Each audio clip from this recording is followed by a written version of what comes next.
Before there was war, there was a garden. Before there was hunger, there was abundance. Before there was shame, there was a man and a woman who walked in the presence of God and felt nothing but peace. This is where the human story begins. Not in chaos, not in darkness, in perfection. And yet, somewhere between the first breath and the first sin, something went wrong.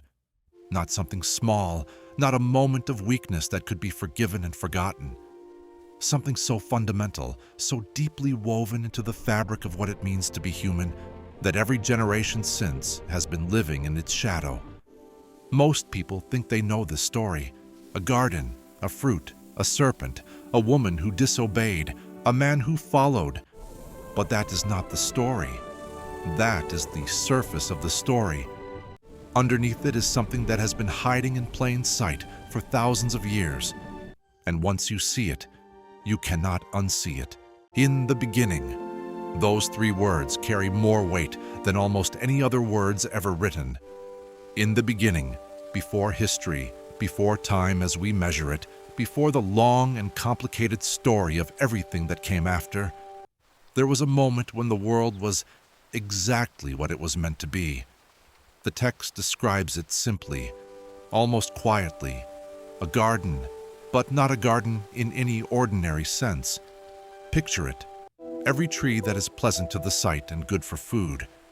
A river flowing through it, splitting into 4 branches that water the whole earth. Gold in the land, precious stones. And at the center of it all, 2 trees, the tree of life and the tree of the knowledge of good and evil. This was not a sparse or barren place. This was extravagance. This was a world arranged not for survival, but for flourishing. Every need met before it became a need, every desire satisfied before it became a longing. Into this place, God placed a man, and then a woman, and he gave them everything. The animals, the land, the rivers, the trees, all of it, theirs. Tend it, keep it, enjoy it. There was only one thing he withheld, only one boundary in an endless landscape of abundance, one tree. Do not eat from it. Just that. One no in the middle of an infinite yes. This is the part most people miss. The command was not given in a place of scarcity. It was not given to a man and woman who had nothing, who were desperate, who needed that one tree to survive.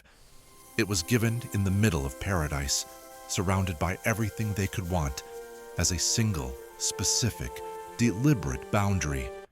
And the text tells us exactly what would happen if they crossed it. In the day that you eat of it, you shall surely die. Not immediately, not in the next moment, but something would end. Something irreversible would begin. Now, here's the question that most tellings of this story never slow down enough to ask. Why that tree? Why the knowledge of good and evil specifically?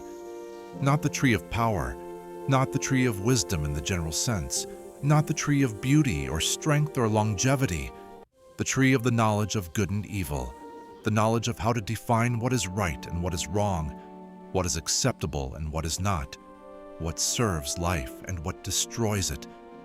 In other words, the knowledge of how to make moral judgments, the knowledge of how to be the final authority on what is good. That was the one thing God did not give them, not because he was withholding something cruel, but because that particular knowledge, in the hands of creatures who had not yet learned what evil actually costs, was the one thing that could unravel everything. And then, something entered the garden. The text calls it the serpent. It calls it crafty. More crafty than any other creature of the field, it does not arrive with weapons. It does not arrive with threats. It does not arrive with anything that looks like danger at all. It arrives with a question. Did God actually say, "You shall not eat of any tree in the garden"? I seek understanding That of this is the first wondrous sentence the place. serpent speaks. There is knowledge here. Read it hidden slowly. and powerful. Did God actually knowledge? say? Not, God said this. Not, I disagree with what God said. Did God actually say? It is a question designed not to attack the command directly, but to create distance from it. To make the woman look at the command from the outside. To make her examine it, evaluate it, hold it up to the light. Because the moment you are examining a boundary rather than trusting it, you are already standing in a very different relationship to it. She answers accurately. This garden is a paradise. We may eat of the fruit of the trees of the garden. The fruit gives light but God and said, life to our home. You shall not eat of the fruit of the tree that is in the midst of the garden. Neither shall you touch it, You must not eat lest sorrow. you die. The serpent does not argue. It makes a single, devastating statement. You will not surely die. And then, this is where everything changed. For God knows that when you eat of it, your eyes will be opened, and you will be like God, knowing good and evil. Pause there. The serpent does not say God was lying. It says God was withholding. It says there is something God has that you do not have, and God knows it. And the fruit is what stands between you and having it for yourself. It is not an argument about the facts.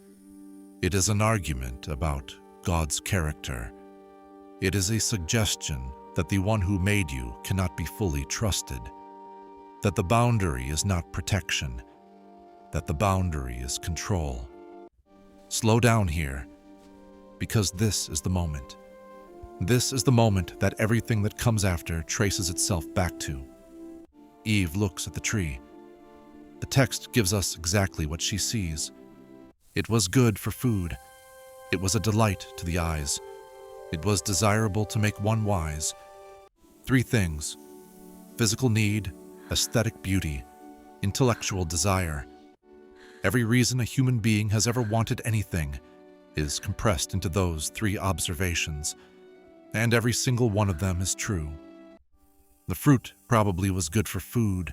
It probably was beautiful, and the promise of wisdom, of understanding, of seeing the world with greater clarity. That desire is not evil. That desire is deeply human. This is the part most people miss. Eve was not stupid. She was not simply weak. She was not a woman who wandered carelessly towards something she knew was wrong. She was a person who had been presented with a version of reality in which the boundary made no sense, in which crossing it seemed not like rebellion, but like growth. The serpent had not convinced her to do something wicked. It had convinced her to redefine what wicked meant. And she took the fruit, and she gave some to her husband, and he ate. The text says he was with her. He was there. He heard everything. He watched everything. He ate in silence, not deceived, not manipulated, just compliant. The 2 of them, together, choosing. This is the part most people miss. The real issue was not the fruit. A piece of fruit cannot destroy paradise. The real issue was the decision that eating the fruit represented. Because in that moment, in the act of taking the one thing that had been withheld, they were not just breaking a rule. They were making a statement. They were saying, we will decide for ourselves what is good and what is evil. We will be the ones who determine what is right. We will not need an authority outside ourselves to tell us what is acceptable. We will know. We will define it. We will be like God. And here is the terrible irony buried at the center of this story. They got exactly what they wanted. Their eyes were opened. They knew. They saw themselves with a clarity they had never had before. And the very first thing that clarity showed them was that something was wrong. Not outside them, inside them. They looked at each other. For the first time in the history of the world, 2 human beings felt shame. The text says they knew they were naked. But this is not about modesty. Nakedness in the ancient world was the image of complete vulnerability, of being fully known, fully exposed, fully without defense. Before this moment, they had been fully known and felt nothing but peace. Now, they were fully known and could not bear it. They made coverings. They hid. And then, the sound of God walking in the garden. The same presence that had always been there, that had walked with them, spoken with them, given them everything. And they ran from it. Where are you? 3 words. The saddest 3 words in Scripture. Not because God did not know where they were, but because the question itself marks the moment the distance began. Where are you? The man answers, I have awoken. I heard the sound of you in the garden, The air is fresh. and the I light was is warm, afraid, because I was naked, but I am alone. and I hid myself. Afraid. The first human emotion recorded after the decision. Not wisdom, not power, not the clarity they had been promised. Fear. And then, Eve, the blame begins. See it. The man blames the what does woman. it want? The woman blames the You serpent. must be careful. The serpent has nothing to say. And this quiet, immediate, instinctive reaching for someone else to be responsible, is perhaps the most recognizable moment in the entire story. Because it is still happening. Every single day, the consequences the text describes are not arbitrary punishments. They are descriptions of what happens to a world when the fundamental relationship at its center has been broken. The ground that was meant to flourish now resists. The work that was meant to be joy is now struggle. The relationship between man and woman, which began in a poem of recognition and mutual belonging, is now marked by tension.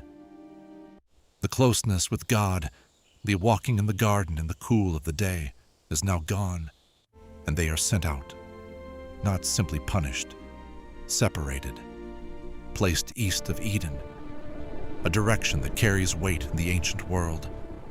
East is the direction of exile. East is away. And at the entrance to the garden, a cherubim with a flaming sword turning in every direction. The way back is closed. Not forever, that is a different story.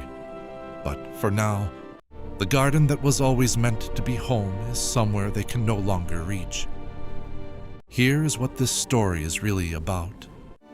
It is not a story about fruit. It is a story about trust.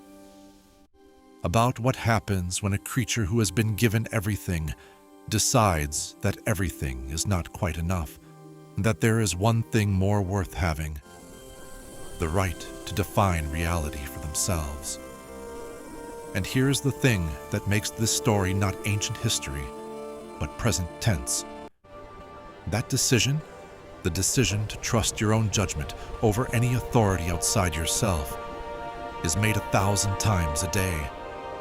Well, by individuals, by communities, by nations. Every time a person looks at a boundary and says, "Who decided this was wrong?" Every time a community dismantles the structures that protected its most vulnerable because they had become inconvenient. Every time a civilization mistakes prosperity for virtue and forgets what it was built on, the garden keeps appearing. Different setting, different fruit. Same question. Did God actually say? And the serpent does not need to be a creature in a garden to ask it.